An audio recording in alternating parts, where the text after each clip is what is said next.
speaking to Jamie Elson after a 10-3 defeat at the hands of the Milton Keynes Lightning. Jamie, you feel like that game really got away from you with the penalties sort of halfway through that second period?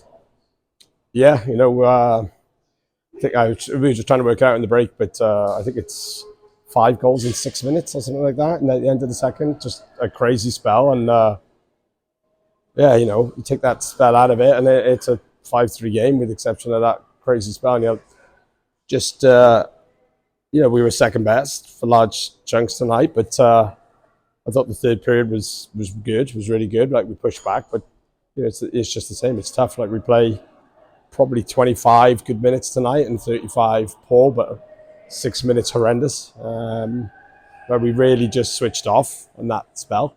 I think we can see 2, 4, and 4, and then a shorty, and it's game over then. Because at 4-1 in the second, we were actually playing pretty well. We were on the front foot for a few spells, seeing a bit of life, seeing some of the energy levels go up, and some of the forecheck. But yeah, we can't have been guilty of that a bit earlier in the year when we had some big scorelines of just giving up goals in a big flood in a patch, and then settling the ship and we're okay. But it was a tough spell. Is it especially frustrating because, as you say, like, okay, you're 3 goals down at 4-1, but you've got a bit of jump, you're playing quite well, and then you take that major penalty, and that was it. That was the game at that point. Yeah, it's like the penalties we've talked about it, but like the penalties that we take as a group, we have to be accountable for. We've taken more penalties in terms of penalty kills than anyone else in the league, and that puts you in a tough spot. It puts your penalty kill on the ice a lot, and especially against teams like Milton Keynes who've got very good power play, you're going to get punished. And we've talked about it for weeks here. Like, the discipline has to be better because the penalties, sometimes you have to take a penalty in a certain area of the ice to stop a play, but the penalties we take are either lazy or indisciplined or in the O-zone or selfish retaliation, and it comes back to haunt us. So like, the penalties is one part of our game that we really have to clean up, but we've been talking about it for weeks. We do have to be better because we concede on the PK, and it just takes momentum away, and it stops guys getting out, because we've got certain guys who play the PK, so the bench slows down and some guys don't get on then for a little spell, and it just kills the energy and the momentum. Positives from tonight, that third period was good. As you say, you're in the room at 9-1 after 2, and I can't imagine what the morale was like in there, but you come out fighting, you score a couple of goals. Their goal comes from a pretty poor giveaway, it must be said, but generally in that third period you were the better team. Yeah, we were the better team in the third. Obviously the second period break wasn't pretty. I told them exactly what I thought. We need to have more pride about what we're doing, and the third period, I can go in after the game and say to the guys, like, hey, the last 20, I'm proud of you how you played in the last 20, because I enjoyed watching us play in the last 20. We actually played hockey, and guys played with some jump and moving our feet, and we played the system to a T, and when we do that, we're effective, and we just got to find a way to do that for 60 minutes. It's tough. And, we give ourselves a mountain to climb, and then we decide to switch it on and play, or we start fast and get a lead and then change how we play. So we have to find a way as a group of playing for 60 and staying out the bin, because when we play the right way, like the last period, and with some energy and a bit of pride, we look good. And it's just so frustrating that we just can't do that for 60 minutes.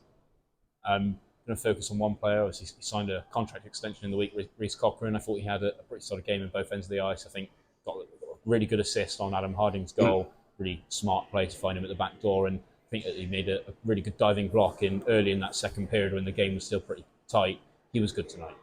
Yeah, Rhys was good. I mean, Rhys on the whole has been a real solid guy in the back end, a real rock for us. I like how he plays, and we need more of that. He's physical, like, he likes getting to the dirty areas, and he was right up there on the hit count tonight for us. He prepared to put himself in front of pucks and block shots, especially on the penalty kill. He's passionate, he cares, he's bought into what's going on here. Obviously you see that he's signed to be here for 2 more years, so he wears his heart on the sleeve, and like, he puts a shift in every night, and you can't knock him. And then I think he's actually got more offensive capability than we've seen. He jumps in the play really well, gets up at the other end, and when it's time to make a play, he makes a play. So yeah, it's obviously great for the club to have him back for 2 more years. Good for him to have a big performance tonight. You know, we're going into Sheffield tomorrow. We're going to be down some bodies, but that's a former club of his. I'm sure he'll be hopefully up for doing the same tomorrow night. One other player that I'm going to mention, Jacob Whitesay. We know how talented he is. You and I both know that. Really good to see him get his first point of the season. I don't know how it's taken this long, but really good for him to get that tonight. Yeah, it's taken a long time. I was surprised that he got this far without a point, but you know, for 18 years old, I don't know if people realize he's an 18-year-old. You know, he's an unbelievable talent, like unbelievable talent.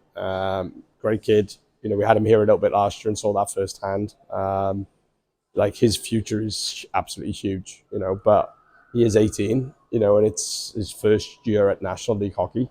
So, yeah, you know, it's a big learning curve for him, but he's getting lots of minutes. He's getting to play in lots of different opportunities in different situations. So it's a big learning curve for him, but he's going to be a hell of a player in a couple of years' time. And, you know, the raw attributes he's got, you know, he's a real athlete. He's fast, he's strong.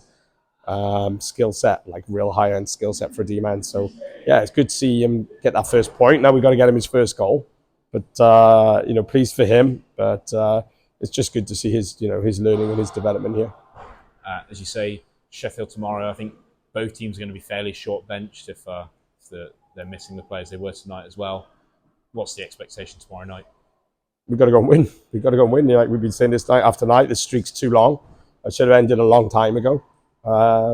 It's a team we have to, you know, we've had good matchups with them this year, but it's a tough building. They're good at home.